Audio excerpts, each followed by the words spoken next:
Faisalabad board में matric के result में लड़कियां एक बार फिर बाजी ले गई। पहली पोजीशन लेने वाली उमना सलाहुद्दीन ने 1200 में से 1191 नंबर हासिल करके मैदान मार लिया। स्टडी के लिए कोई फिक्स्ड आवर्स नहीं थे, बस एक एनवायरनमेंट था, कोई एक रूम था फिक्स जहाँ पे इतना शोर ना आता हो, कोई ज़्यादा आपसे इंटरेक्ट ना करता हो, तो उस थोड़े से टाइम में आप ज़्यादा से ज़्यादा पेजेस कवर कर लो। अल्लाह का बहुत शुक्र है। सबसे पहले तो हम लगा we are very thankful to God कि ये अल्लाह ने हमें ये जो है ना एजाज़ दिया। अस्सलाम वालेकुम नाजरीन, आपका मेज़बान इमरान आपकी खिदमत में हाजिर है और आप देख रहे हैं मेरा पाकिस्तान। फैसलाबाद बोर्ड की रवायत को बरकरार रखते हुए फैसलाबाद के अंदर एक बार फिर लड़कियों ने मैदान मार लिया है। लड़कों के लिए ये बाइसे शर्मिंदगी है कि एक बार फिर पहली दो पोजीशनों पर लड़कियों ने कब्ज़ा कर लिया है। एक बार फिर हमारे साथ इस वक्त फैसलाबाद बोर्ड डिवीज़न के टॉपर जो है उमना सलाहुद्दीन मौजूद हैं। इनसे इस हवाले से जानने की कोशिश करते हैं कि कैसे इन्होंने पहली पोजीशन जो है वो हासिल की और 1200 नंबर में से 1191 नंबर जो है वो हासिल किए। यकीन करें इतने में दो लड़के जो हैं वो पास हो जाते हैं। ये एक छोटी सी नन्ही सी बच्ची ने जो है वो 1191 नंबर जो है वो हासिल किए हैं। तो चलते हैं जी उमना के पास और इनसे जानने की कोशिश करते हैं कि इनकी इस पहली पोजीशन का राज क्या है। अस्सलाम वालेकुम। सबसे पहले तो आपको बहुत मुबारक। अच्छा उमना, आप छोटी सी हैं, ये 1191 नंबर का क्या करेंगी आप? इतने सारे नंबर कैसे ले लिया? मेहनत से लिए, पेरेंट्स के लिए, अल्लाह मुबारक करे। इतने में दो लड़के पास होते हैं, आपको पता है, और वो इतने खुश होते हैं और आप कितना खुश हैं? ये मैं बहुत ज़्यादा खुश हूँ, उनसे ट्रिपल खुश हूँ मैं। ट्रिपल खुश हैं जी। अच्छा, क्या जज्बात थे जब आपको पहली पोजीशन के लिए स्टेज पे बुलाया गया, जब आपको मेडल पहनाया गया, तो तब क्या जज्बात थे? कंफ्यूज थी काफ़ी ज़्यादा और कुछ समझ नहीं आई थी, सकते में थी थोड़ी देर के लिए, लेकिन आहिस्ता आहिस्ता रियलाइज़ हो जाता है कि हाँ जी आपकी मेहनत का नतीजा आपको मिल रहा है। कभी सोचा था कि बोर्ड के अंदर पहली पोजीशन जो है वो हासिल की जाएगी, इस तरह से लोग आएंगे, मीडिया जो है वो आपका इंटरव्यू करने आएगा, तो कभी सोचा था कभी ज़िंदगी में? ड्रीम तो था लेकिन एक लिमिट तक था, लेकिन अब फुलफ़िल हो रहा है तो बहुत खुश हूँ। ये मीडिया का नहीं था कि इंटरव्यूज़ वगैरह होंगे, वैसे था कि बोर्ड में पोजीशन आएगी तो इंशाल्लाह प्राइजेज़ मिलेंगे। अच्छा, सबसे पहले ये बताएं कि कितने घंटे स्टडी करती रही हैं और इसके साथ साथ क्या प्लान था, क्या स्ट्रेटजी थी ये सारे नंबर्स लेने की? स्टडी के लिए कोई फिक्स्ड आवर्स नहीं थे, बस एक एनवायरनमेंट था, कोई एक रूम था फिक्स जहाँ पे इतना शोर ना आता हो, कोई ज़्यादा आपसे इंटरेक्ट ना करता हो, तो उस थोड़े से टाइम में आप ज़्यादा से ज़्यादा पेजेस कवर कर लो ताकि बाद में जो आपका टाइम है वो आप उसमें एंजॉय कर सको, फ़ोन देख सको। अच्छा, कौन सा सब्जेक्ट ऐसा था जो आपको बहुत अच्छा लगता था और कौन से सब्जेक्ट की ऐसे टीचर्स थी जिसके साथ आपकी बहुत ज़्यादा बनती? अल्हम्दुलिल्लाह सारे टीचर्स 9th में भी और 10th में भी बहुत अच्छे मिले। सारे एजुकेशन इंस्टीट्यूट का शुक्रिया, उन्होंने इतने अच्छे टीचर्स हायर किए हुए थे। और सब्जेक्ट्स में बायो मुझे अच्छा लगता था क्योंकि बायो में होता है कि आप अपने बारे में पढ़ रहे हो तो आपको पता होता है कि आप क्या पढ़ रहे हो। कंप्यूटर में तो आपको पता ही नहीं होता, आप ABC पढ़ रहे हो, 1 2 पढ़ रहे हो। इसका मतलब ये है कि फ्यूचर में आपका मेडिकल करने का इरादा लगा? जी इसी तरह से ही है जी। अच्छा, ये बताएं कि आपकी इस कामयाबी पे पेरेंट्स कितना खुश हैं और पेरेंट्स को जब उनके जो आपके रिलेटिव्स हैं, मामू चाचू लोग, वो मुबारकबाद दे रहे हैं तो आपको कैसा फील हो? बहुत अच्छा फील हो रहा है। जब कोई कॉल करता है तो मैं कॉन्स्टेंटली उनके फेस की तरफ देख रही होती हूँ और उनकी स्माइल देख रही होती हूँ और बहुत खुशी होती है अल्हम्दुलिल्लाह। अच्छा, अभी आपको पता है कि आपने एक ट्रेंड सेट कर दिया है कि अब कोई 1192 नंबर लेगा तो ही उसकी फैमिली के अंदर जो है उसको सपोर्ट किया जाएगा। तो ये इतना जो टफ़ कंपटीशन आपने कर दिया है, तो आपके जो कज़न है वो आपको बुरा भला तो कहते हैं?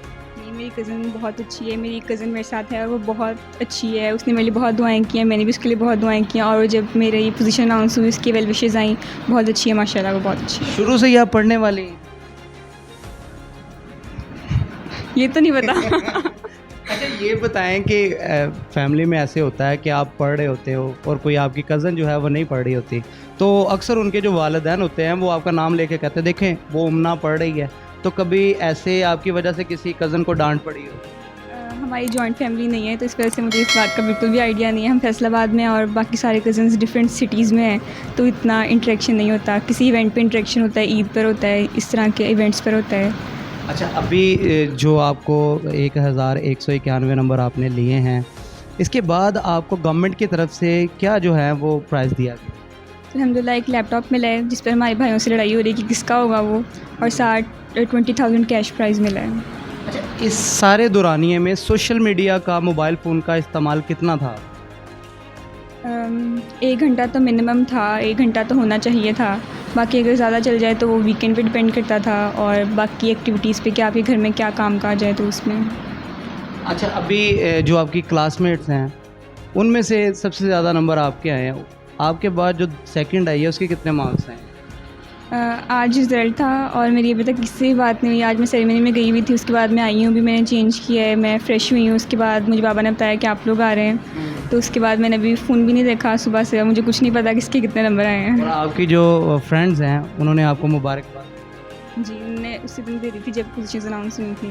अच्छा, आखिर में मैं ये पूछना चाहूँगा कि आप जो हमारे देखने वाले हैं, जो स्टूडेंट्स हैं, जो वालिदैन हैं, उनको क्या पैगाम देंगी कि किस तरह से जो है वो पढ़ना चाहिए, कैसे आगे लेके चलना चाहिए, पोजीशन कैसे हासिल? ज़्यादा पढ़ने से कुछ नहीं होता, थोड़े टाइम पढ़ो लेकिन ज़्यादा फोकस से पढ़ो और किसी चीज़ को अपने सर पे सवार ना करो, वरना वो आपको बहुत ज़्यादा टेंस कर देगी। हमारे एक सर थे, उन्होंने हमें सिर्फ ये बात बताई थी कि मैं अगर अपने पिछले दौरानिया में जाऊँगा तो मैं ज़्यादा नहीं पढ़ूँगा। हालांकि वो बहुत सक्सेसफुल सर थे और उनको काफ़ी ज़्यादा डिजीज़ थी, उनके बैक पेन था और ये चीज़ें थी, तो उस चीज़ से भी डर लगता है। और बाकी फैमिली, फ्रेंड्स और रिलेटिव्स के लिए थैंक यू है और स्टूडेंट्स के लिए, क्लास फेलोज़ के लिए ये है कि जितने नंबर आए हैं उनका शुक्र अदा करें, अल्लाह ताला का शुक्र अदा करें, शुक्राने की नफ़ल अदा करें। जो भी आया आपकी मेहनत का नतीजा है और जो आपको अगर नहीं मिला तो आपको इंशाल्लाह आगे ज़रूर मिलेगा। अच्छा, अक्सर स्टडी करके बंदा बोर भी हो जाता है, तो बोरियत को ख़त्म करने के लिए क्या एक्टिविटी थी आपकी? फ़ोन देख लेती थी या फिर भाइयों के साथ खेल लेती थी, बहन के साथ बातें कर लेती थी। बस जी यही जी चलता था। जी। नाज़रीन, ये हमारे साथ उमना सलाहुद्दीन थी। इनके जो वालिद हैं वो भी हमारे साथ इस वक्त मौजूद हैं। उनसे उनके जज्बात जानने की कोशिश करते हैं, उनसे बात करते हैं। तो चलते हैं जी इनके वालिद साहब की तरफ। जी वालेकुम सलाम। सबसे पहले तो हमारी पूरी टीम की तरफ से आपको बहुत बहुत मुबारक। जी बहुत शुक्रिया, खैर मुबारक। Thank you so much. कैसा लग रहा है कि आपकी बच्ची ने माशाल्लाह फैसलाबाद डिवीज़न जो है उसमें पहली पोजीशन हासिल की है और सिर्फ 9 नंबरों की कमी रह गई थी वरना पूरे हो जाने। तो अल्लाह का बहुत शुक्र है। सबसे पहले तो हम अल्लाह का we are very thankful to God कि ये अल्लाह ने हमें ये जो है ना एजाज़ दिया और अब बेटी के ऊपर हमें बहुत फ़ख्र है कि बेटी ने बहुत शुरू से बहुत मेहनती है। जब छोटी क्लासेस में थी तो भी इसकी क्लास में पोजीशन आती होती थी और बहुत अच्छा और बहुत मेहनत से पढ़ती थी और हमें पता था कि इसकी यानी कि कोई ना कोई कामयाबी इसको इंशाल्लाह मिलेगी। तो बाकी 9th में भी इसके माशाल्लाह अच्छे नंबर थे, जिसकी वजह से हमें उम्मीद थी कि क्योंकि 9th में भी इसकी तकरीबन बोर्ड में 4th पोजीशन बन रही थी, तो वो इस वजह से हमें उम्मीद थी कि अल्लाह खैर करे और दुआ भी हमने काफ़ी की कि अल्लाह मियाँ हमें कोई ना कोई पोजीशन जो है ना वो मिल जाए। अच्छा, अभी ख़ानदान में क्या चल रहा है, क्योंकि जब इस तरह से किसी बच्चे के नंबर आ जाए तो उसका मर्तबा हाई हो जाता है, तो कैसा चल रहा है? जी वो सारी फैमिली वाले बहुत खुश हैं। इसके दादा बहुत खुश हैं, इसके जो कज़न्स हैं बहुत खुश हैं, मामू इसके चाचू बहुत खुश हैं। सब जो है वो मुबारक दे रहे हैं और सब जो है उनकी भी नेक तमन्नाएं जो है वो इनकी इसके साथ है। अच्छा, बचपन में डांट कितनी खाई है या स्टडी के दौरान डांट कितनी खाई है वालिदैन? यदि ऐसा स्टडीज़ के लिए तो डांट नहीं इतनी होती थी। बाद दफ़ा जिस तरह बच्चा जो इंटेलिजेंट बच्चा होता है ना वो शरारत भी करता है, तो बाद दफ़ा शरारत की वजह से डांट थोड़ी बहुत हम डांटते थे, लेकिन ऐसा स्टडीज़ के लिए कभी मेरा नहीं ख्याल कि कभी हमें डांटना पड़ा हो। अब ऐसा तो नहीं होगा कि जो बाकी बच्चे होंगे जब वो मैट्रिक में आएंगे तो उनके लिए कोई टफ एरिया हो गया तो उनको डांट पड़ेगी?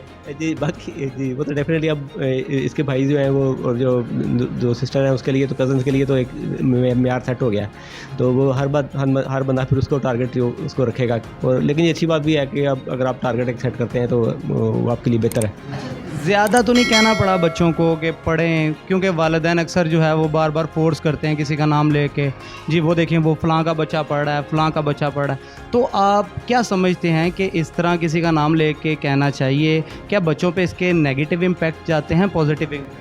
जी सर, उसमें देखें ऐसे है कि हर बच्चे की अपनी कैपेबिलिटी होती है और उसका अपना एक पढ़ने का तरीका होता है। बाद बच्चे थोड़े वक्त में ज़्यादा पढ़ लेते हैं, तो इसलिए फिर अगर आप इस चीज़ को देख में रख लें कि जी इतने घंटे ही पढ़ना है, तो वो ये कोई सेट क्राइटेरिया नहीं है। लेकिन बाद अगर बच्चा इंटेलिजेंट है तो वो थोड़े टाइम में भी अपना होमवर्क सारा और अपने से जो याद करना है वो कर लेगा कंप्लीट। तो अगर दूसरा बच्चा जिसका जो इतना इंटेलिजेंट नहीं है उसको ज़्यादा टाइम चाहिए होगा, तो हम बच्चे को फोर्स ना करें कि इतने घंटे ही आपने पढ़ना है। तो ये घंटे पढ़ना जो है ना ये कोई म्यार नहीं है। आखिर में कोई पेरेंट्स जो हैं वो भी चाह रहे होते हैं, सब पेरेंट्स की ये तवक्को होती है कि उनके बच्चे भी पहली पोजीशन हासिल करें, लेकिन बच्चे में जिस तरह आपने बोला कैपेबिलिटी नहीं होती, तो इस हवाले से कोई वालिदैन को कोई पैगाम देना? जी, वालिदैन को भी ये है कि वो बच्चों को थोड़ा एतमाद दें, उनको यानी कि जो आप कह लें कि जो माहौल ऐसा दें कि वो अच्छे एनवायरनमेंट में सुकून से पढ़ सके, पढ़ाई अपनी कर सके, और जो फील्ड होता है ना वो बच्चे को अपनी मर्ज़ी से सिलेक्ट करने दें। यानी बाद दफ़ा हम कहते हैं कि जी हमने डॉक्टरी बनाना है, हमने इंजीनियर ही बनाना है, हाँ जी, तो हम बच्चे को उसका पॉइंट ऑफ व्यू सुने, और अगर वो जो फील्ड चुनना चाहता है तो उसको दें, ताकि वो जब अपनी मर्ज़ी से उस फील्ड में आएगा तो फिर वो ज़्यादा अपने दिल से मेहनत करेगा। तो ये बहुत ज़रूरी है। लेकिन यहाँ पर ये फैसलाबाद की होनहार बच्ची यकीनी तौर पर फैसलाबाद के लिए और पूरे पाकिस्तान के लिए जो है वो इस वक्त फ़ख्र का बायस बनी हुई है। तो ये आज की वीडियो थी, उम्मीद करते हैं आपको हमारी वीडियो पसंद आएगी। इसी के साथ अपने मेज़बान इमरान को दीजिए इजाज़त, इंशाल्लाह फिर मुलाकात होगी। अल्लाह निगहबान।